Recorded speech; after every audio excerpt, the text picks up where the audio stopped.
This is not a political meeting. It's not an official Yes for Scotland meeting. I don't know what the official Yes for Scotland people do.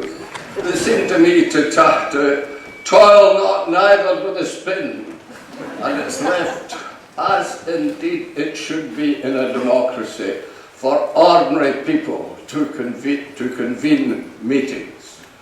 This meeting tonight was arranged by 3 local people who booked the hall, booked the advertisements, invited Tommy, and here we are with probably the biggest public meeting this hall has ever seen.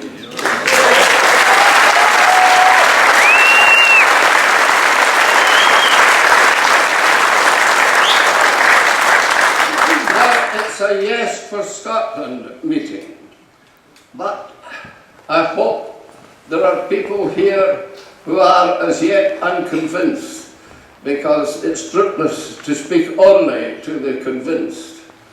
I have been a Scottish, I hate the word nationalist, I've been a Scotsman and looked for a Scottish government, an independent Scottish government, ever since 1940, when, waiting to go into the forces, I read the Atlantic Declaration issued by Winston Churchill and Theodore Roosevelt as to the war aims, and they were the preservation of democracy, and these are the very words, the right of self-determination to small nations. Scotland is a small nation, and in September has the opportunity to exercise the right of self-determination. Now, it's right that we should have a look at the Union which we're seeking to leave, and which I'm urging you to leave. But before we do that, I would like to say this. My whole training as a QC is to listen to the Crown presenting a case, listen with all the concentration I can, and then give the answer to that case to the jury. I would love to hear the case for better together. It hasn't been given yet. All they have done is try to frighten us, and even wee George Robertson has frightened himself for the length of one of the words.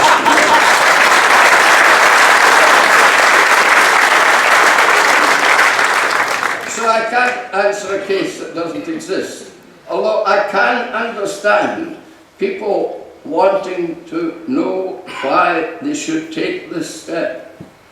Tommy will be talking at greater length than I will, but I would like to remind you of the history of this union, just for a few words. 300 years ago is a long time. And the Union came about for totally different purposes from those which exist today. In these days, all governments did was wage wars, raise armies, raise a few taxes, and that was it. And the Union came about because England was at war with France and wanted to secure its back door, and that was all. And look at what we have today. We scarcely move without being affected by something which the government does. The war was fought for democracy. Look at the democracy which this union gives us. There are 600 or so of them. There are, of our representatives, 49. 49 among 600.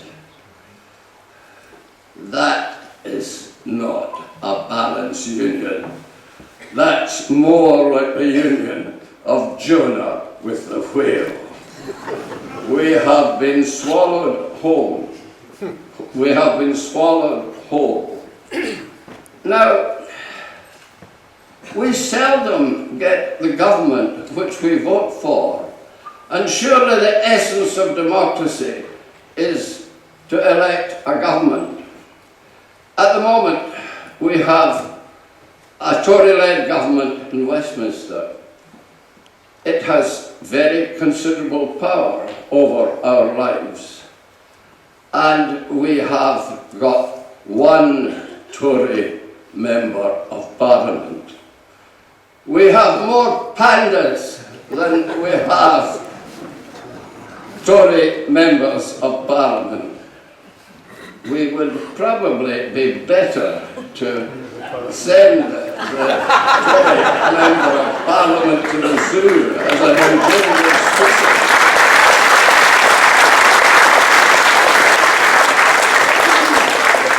And send the pandas to Westminster, where at least they've been noticed, which is more than our Scottish MPs ever. Now, I've used the pandas as a joke, as a lightsome thing. But it's more than that, ladies and gentlemen. I hope it will stay with you as a parable, because a country which cannot control its government, which doesn't elect its government, is a country in sore, sore need of change. Scotland is the richest part of the United Kingdom. Never, never let that slip your minds for a moment. The Westminster, because it's not England who is against this, they don't care. It's London, the walled city of London, the financial city of London, which owns all the newspapers, all the means of getting their views across. It is they who want to keep Scotland there because they want our wealth. Do you think if we weren't of value to them that they would be making such a row and trying to frighten us? That is the position. Now, ladies and gentlemen, I've mentioned the need for a parable and the need to remember the past. But also, we pay a price for not looking after our affairs. Here in the West Highlands, which I've made my home off and on for the last 40 years, I know that we feel neglected. I think one of the reasons why we feel neglected is because we don't make enough noise. We need to draw the attention of our rulers to the things that have to be done in the West Highlands. And we cannot do that if our rulers are 28 public schoolboys sitting in the cabinet in Westminster, 24 of them millionaires. Edinburgh is nearer, and a shout can go a long way if it's directed at the right representative to take our views to the seat of government. Now, I took the case of our sole Scottish Member of Parliament, our sole Conservative Scottish Member of Parliament, but really that applies to all our members of Parliament. They can do nothing. And I include among that the SNP. My name is associated with the SNP, but I'm not a member of it, and indeed none of us who arranged this meeting are members of any political parties. You know, it's a long time, 67 years last month since I was demobbed and made my first speech to an audience. Not as big an audience like this, And sometimes I really need to look at my notes, and this is one of the times.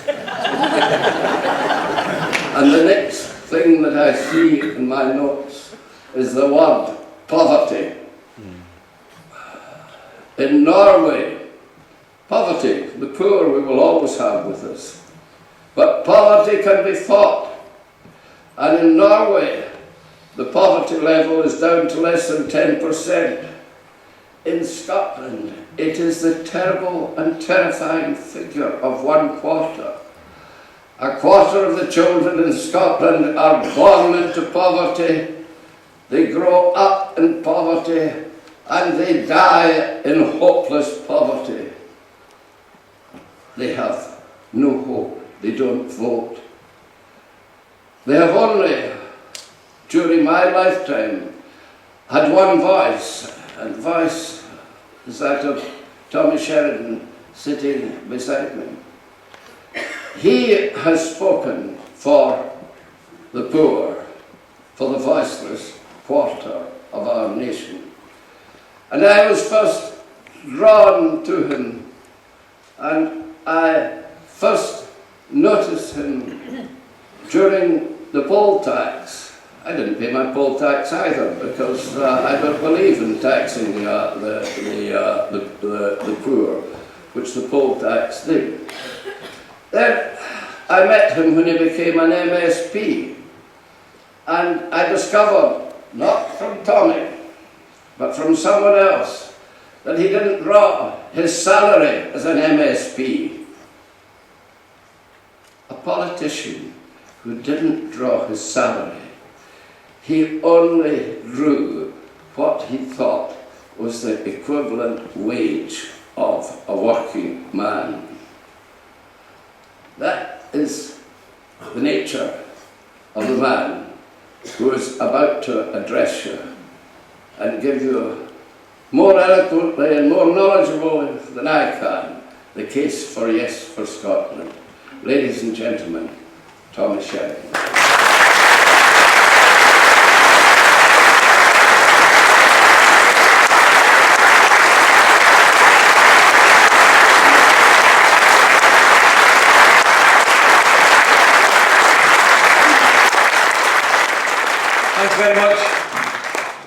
Thanks very much, brothers and sisters. Can I start by thanking the organisers of tonight's meeting. I've had the pleasure of meeting with Breach earlier on, and of course I've had the pleasure of spending a lot of time over this last decade or so with the man who has just addressed you.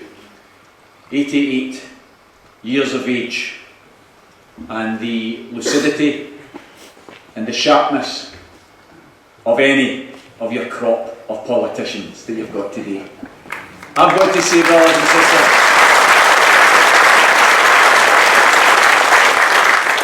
I've got to say that it was a pleasure in and of itself to be invited to Oban to address you and to make the case for a yes vote on the 18th of September. But I have to confess and be honest that the prospect of sharing a platform with Ian Hamilton QC was what sealed the deal for me. You know, Martin Luther King once made a point about men.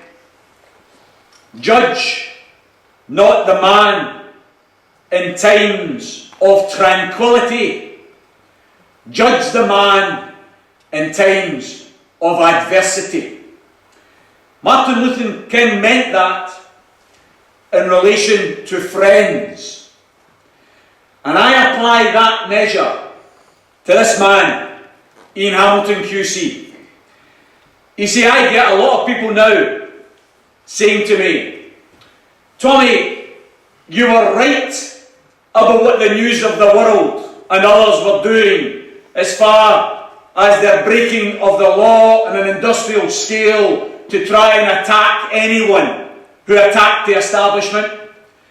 But at a certain time, when myself and my wife Gail were being attacked by those forces of evil, those forces of the establishment, it was very difficult to find friends who in times of adversity would stand beside me.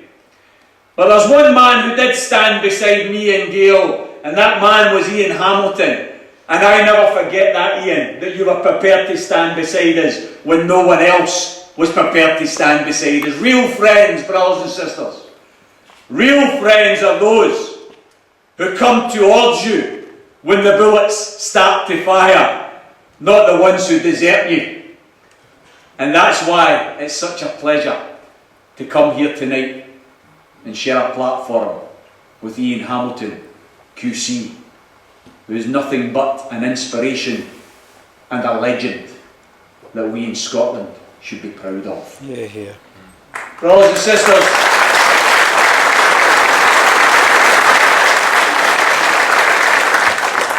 we have a chance in less than 6 months to claim our freedom. Some people suggest, Tommy, is that not going a bit far? We're not exactly in physical shackles right now. What do you mean, claim our freedom? Brothers and sisters, tyranny comes in many shapes and forms. We may not have physical shackles, but we have imposed upon us another government that we did not vote for. A government that has introduced welfare reforms to make the poor, the unemployed, the voiceless, as Ian called them, to make them pay for the mistakes of the rich and the bankers. Welfare reforms, which in the next 12 months will drive another 100,000 children into poverty here in Scotland. An unelected government in Scotland that introduced a tax called the bedroom tax that is nothing less than a poverty-seeking missile. The bedroom tax that attacks those in receipt of housing benefit, that attacks them on the basis that they've got, according to this government, 23 out of 29 of that cabinet personal millionaires, and they tell us the poor have spare bedrooms. Never mind spare bedrooms. What are the spare mansions that these people have got? Instead of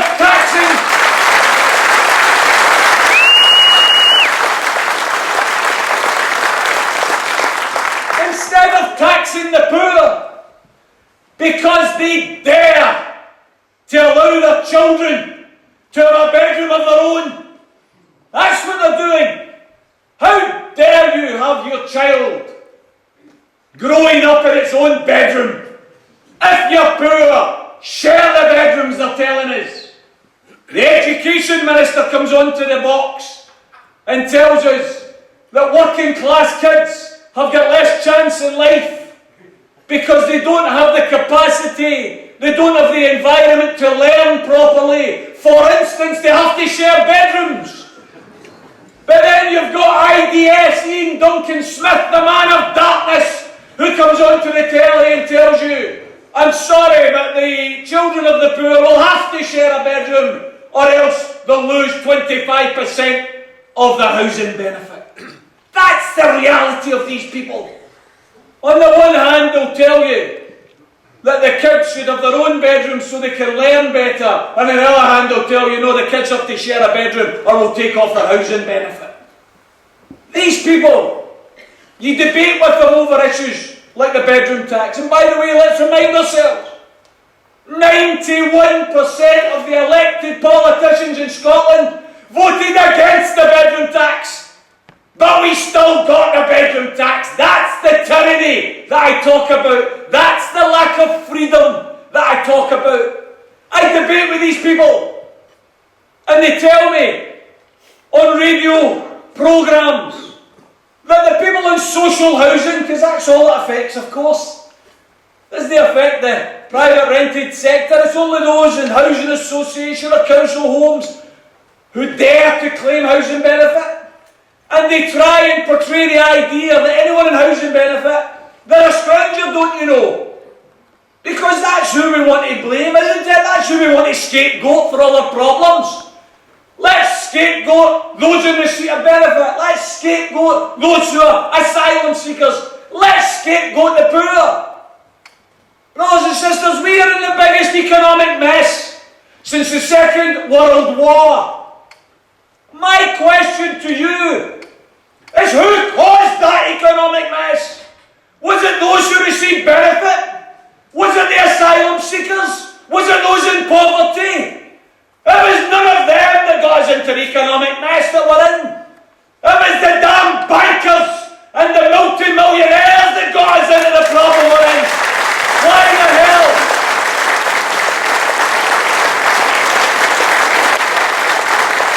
Why the hell is it then that when it's the bankers and the bosses and the millionaires that get us into this economic problem, that it's the poor that's to pay for the problem?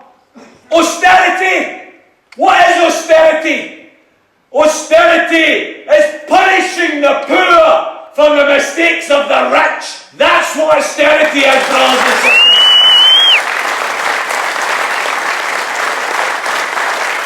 These political space cadets who go on to radio shows and pontificate about what the poor should do with their council homes, they tell me, why don't they take in a lodger? Well, of course, if you live in a 12-bedroom mansion, maybe taking in a lodger's not a bad idea.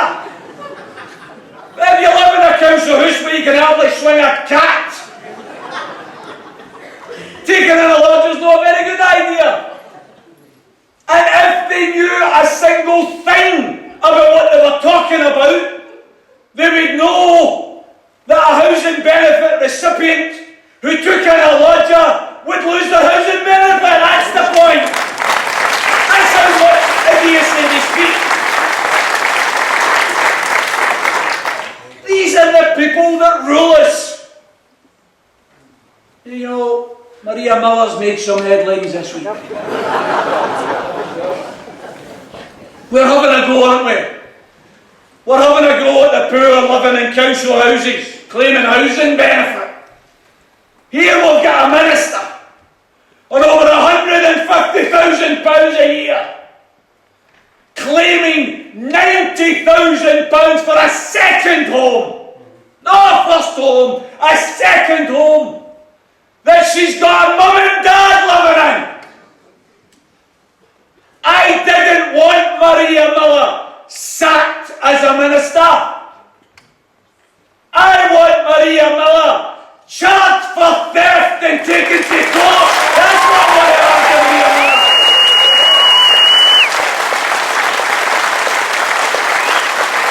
You see, we're all supposed to live under the one law. But if you're somebody on the dole, don't you dare get caught working in the hairdressers. Don't you dare get caught doing a shift in the building site. Because if you do, your feet won't touch the ground. You'll be in court and you'll be in jail. But if you're a member of Parliament, then you can screw the system as much as you want and get a wee slap in the wrist. Claim 90,000, pay back 5,800. That's the reality of what we're living under today, brothers and sisters. Pure and utter hypocrisy, dripping from head to foot in hypocrisy. Ian Duncan Smith that comes on and warns anyone, how dare you? We are going to treat you as a benefit cheat until you prove you're not a benefit cheat. That's what they're saying now. And you would think, wouldn't you, with this massive publicity, the advertising campaign, we're watching you. You get it on the radio, you get it on the telly, you get it on the buses. We're watching you. Benefit fraud. The TUC posed the question to the average member of the public. How much do you think is misclaimed? How much of the welfare budget is misclaimed and results in benefit fraud? And the average response was 30%.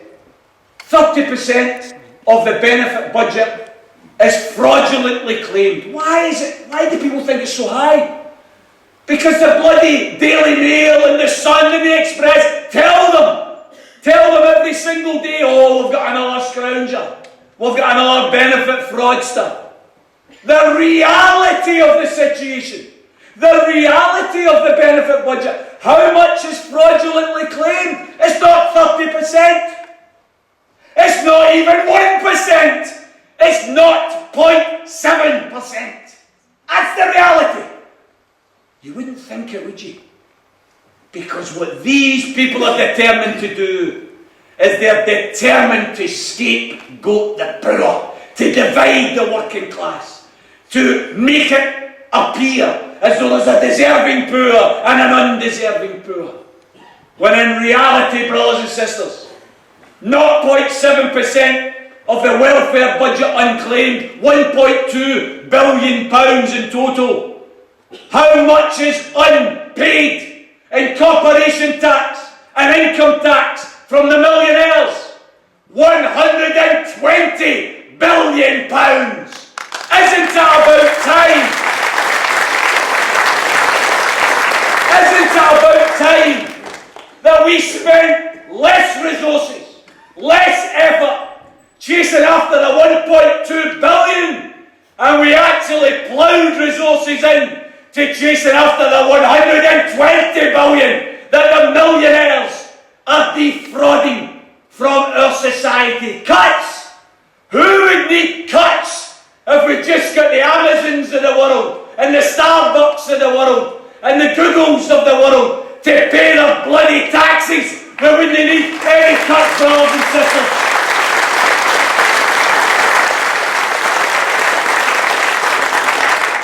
We have the chance.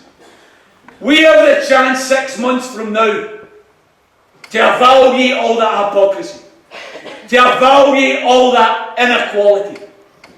You know, I spoke on the 23rd of January at a meeting in Kirkcaldy, and I made the point that Oxfam had produced a report based on inequality across the world. And that report exposed the fact that we are so unequal across the world now that 85 individuals have more combined wealth than half the world's population. 85 individuals, more wealth than 3.5 billion people. Brothers and sisters, it's outdated now. That statistic's outdated. Because the accumulation of wealth, even in the last 3 months, has increased so much that it's not 85 individuals any longer. It's 67 individuals have got greater combined wealth than 3.5 billion people. Every one of those billionaires has more income than 52 million. Now, do you know when people tell you that we need cuts and that we're all in it together, we should reject it as the nonsense that it is. You see, we have the opportunity, I think, on the 18th of September to say we are going to do things differently. Yeah. We are going to vote for a new Scotland.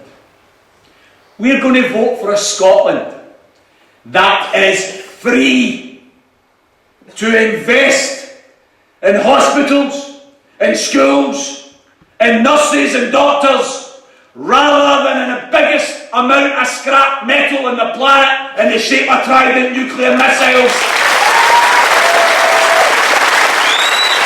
We are going to. This small country, this country, Scotland, is going to strike a blow for world peace. We're not going to be on the side of darkness like Lord Bomber Robertson would have us believe. He who wears a cape and speaks in a muffled tone, a bit like Darth Vader himself. We're not going to listen to the lies and the fear-mongering of the likes of Bomber Robertson. We know that when Scotland claims its independence and sends those nuclear weapons packing, we will be applauded across the planet by everyone who believes in peace and disarmament, brothers and sisters. That's the reality.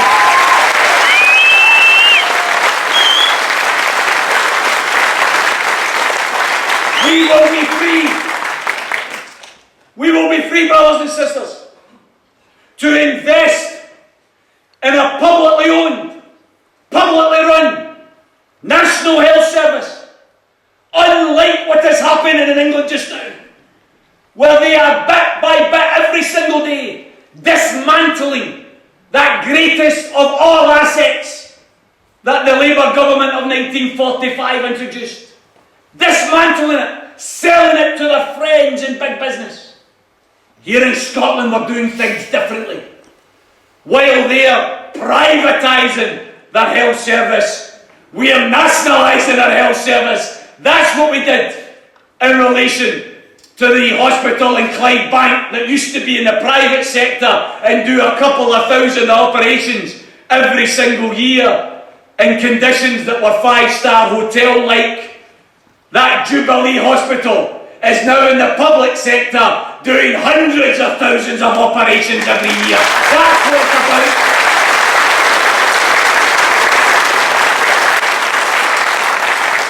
We've got the freedom, if we vote for independence, to say loud and clear that we value public services like the mail service.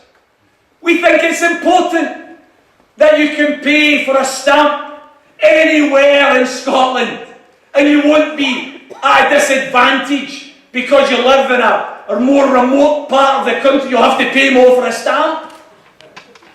We think it's important to have a universal mail service. In England they don't care, they've voted to privatise it.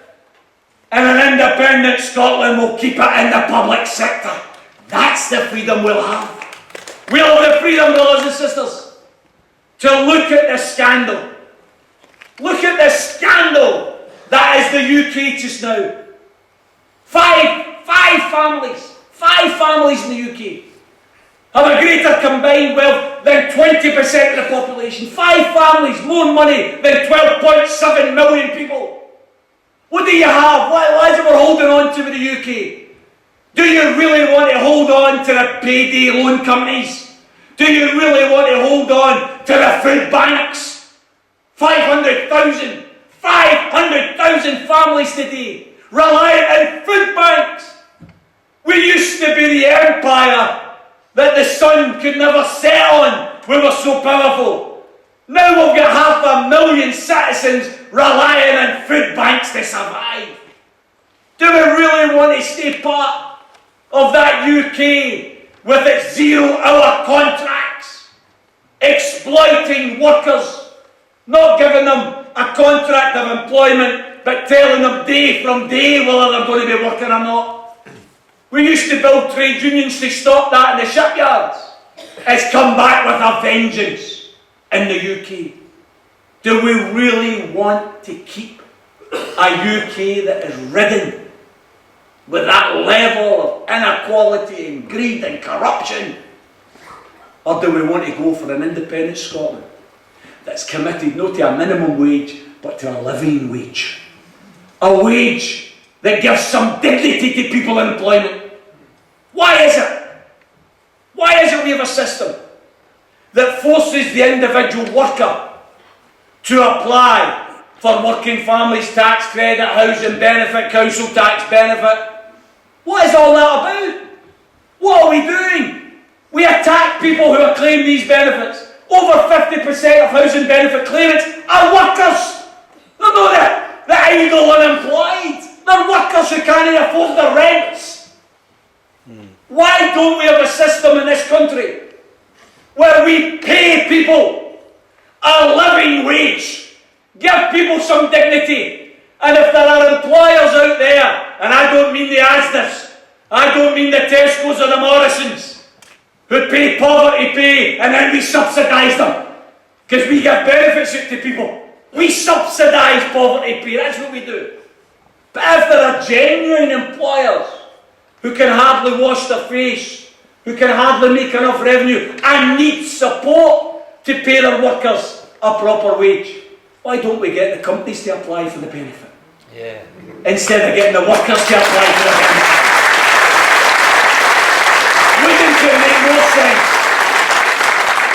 Wouldn't it make more sense, brothers and sisters, that you pay people a decent living wage? I had the pleasure, 1981, of attending Stirling University, and I studied an economics and a politics degree, and I learned something in economics that I want to share with you.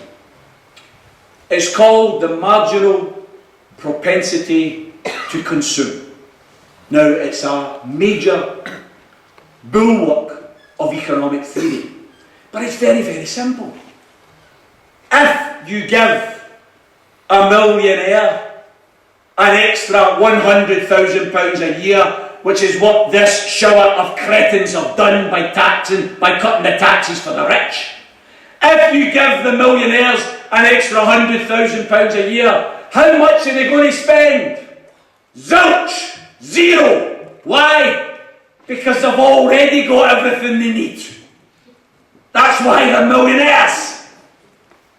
If you give an average paid worker an extra £1 a week, how much are they going to spend? Every single penny of it. That's the marginal propensity to consume. If we give workers better pay, better conditions, they spend their money.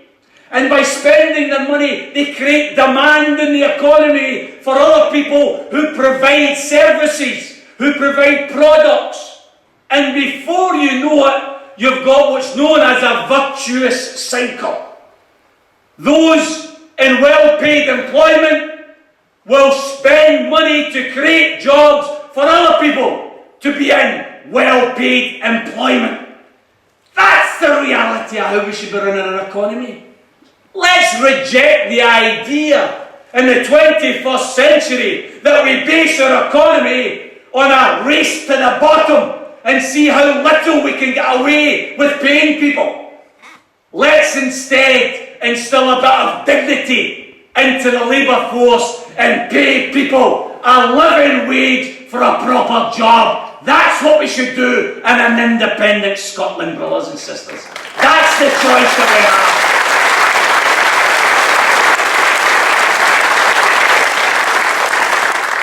We're going to be free to take the choice about what we do with our energy resources.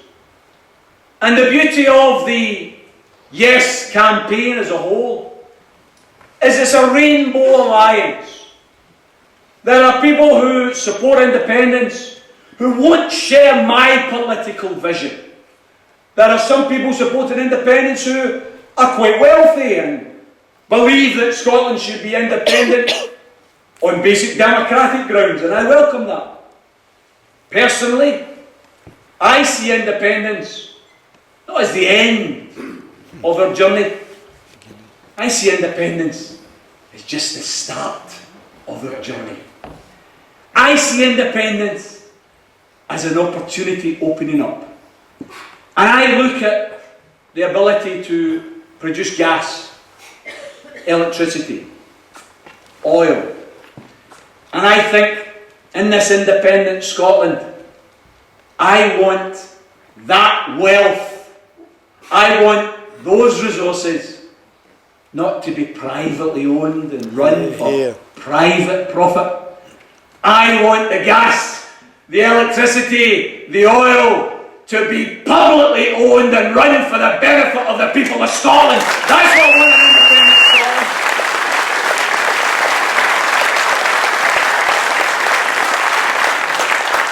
I also want to issue a warning to the Glaxo, SmithKlines and Beechams of the world, who for years have ripped off our National Health Service with drug costs which are nothing short of daylight robbery. They should all be issued with Dick Turpin masks, these people. What I don't understand is why is it we have a fabulous concept, a fabulous resource, a health service that is free at the point of need for all our citizens, a health service that searches for your pulse, not your wallet, whenever you need help. Brothers and sisters, why do we have a publicly owned and controlled National Health Service, but we don't have a publicly controlled pharmaceutical industry to feed that health service? Why don't we have that?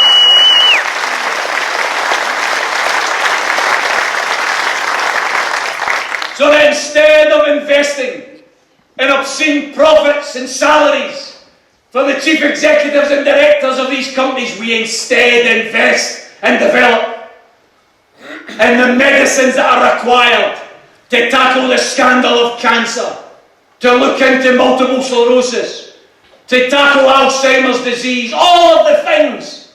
Let's face it, if we can send people to live in the moon, surely we can come up with cures for cancer and every other disease, brothers and sisters.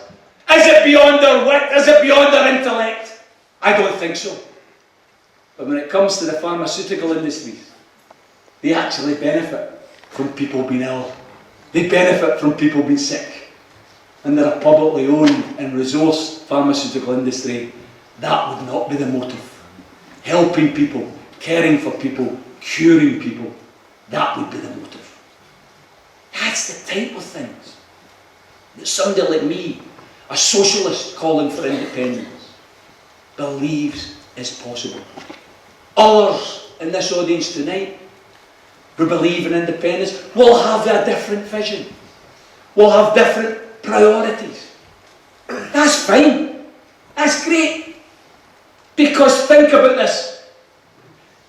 Project Fear, those that peddle the myths of the No campaign, you know what they tell us? Oh, you've got nothing but uncertainty if you vote yes. Brothers and sisters, we don't have crystal balls. You would have heard them clanking when I walked into the room today about crystal balls.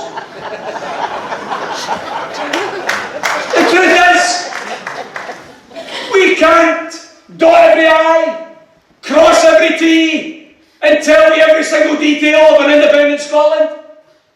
We can't do that. Nobody can do that. We can tell you that for the last 32 years in a row, Scotland has generated more in revenue and tax than we've got back from Westminster. We can tell you that. That's a fact.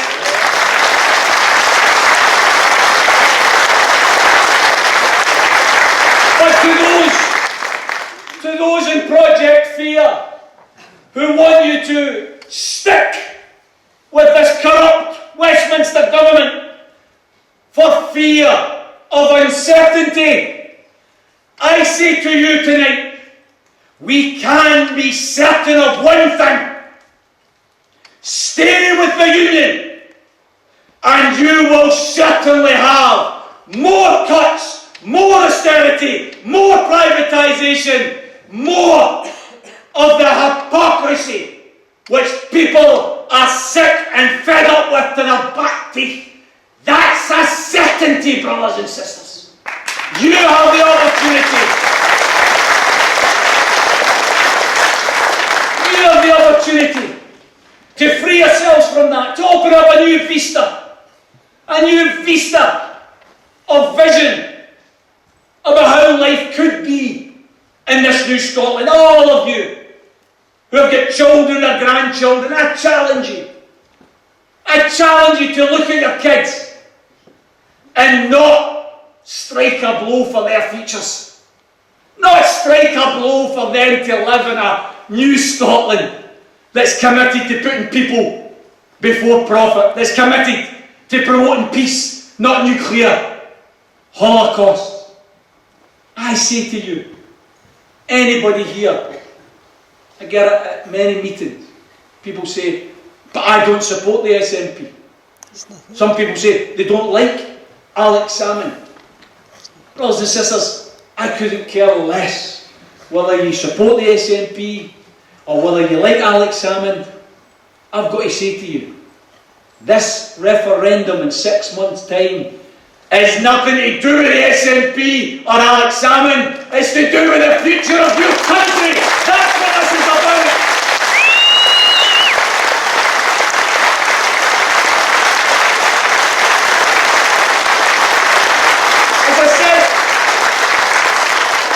As I said at the meeting in Kirkcaldy, and I'll repeat it, to consider not voting for independence because you don't like somebody in the SNP is the equivalent of going to view a new house that you quite fancy because it's got 4 bedrooms, it's got a lovely garden, got a great big kitchen, but you don't like the decor. So you decide not to buy it. Brothers and sisters, just as you can change the decor once you've bought a house, so you can change the political leaders once they vote for independence.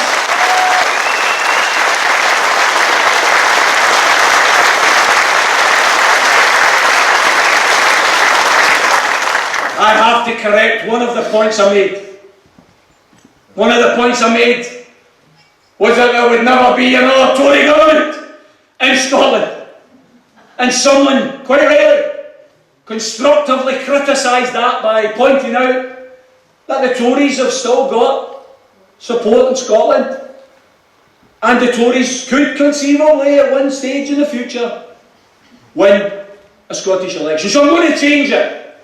And I'm going to say to you categorically, there will never, ever be another Tory government in Scotland unless the people of Scotland vote for a Tory government in Scotland.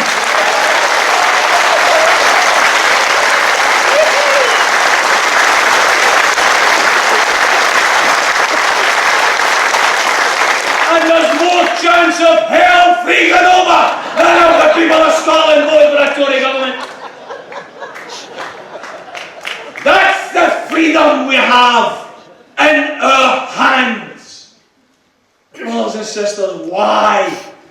Why would we allow ourselves to be frightened by these people who tell us we're not big enough, tell us we're not smart enough, tell us we're not good enough to stand on our own 2 feet and take responsibility for our own country?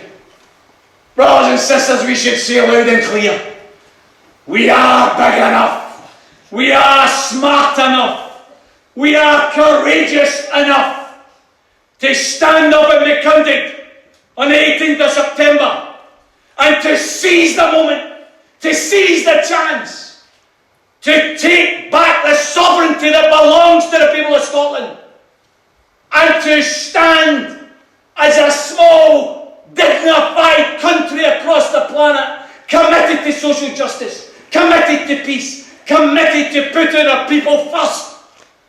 Brothers and sisters, please don't blow it. Please. Please don't allow yourself to be frightened and bullied into sticking with the forces of darkness any longer. This debate, brothers and sisters, is quite simply about hope over fear. I challenge you, every single one of you, have the guts, have the backbone to choose hope and reject fear. Vote for independence on the 18th of September. Thanks very much.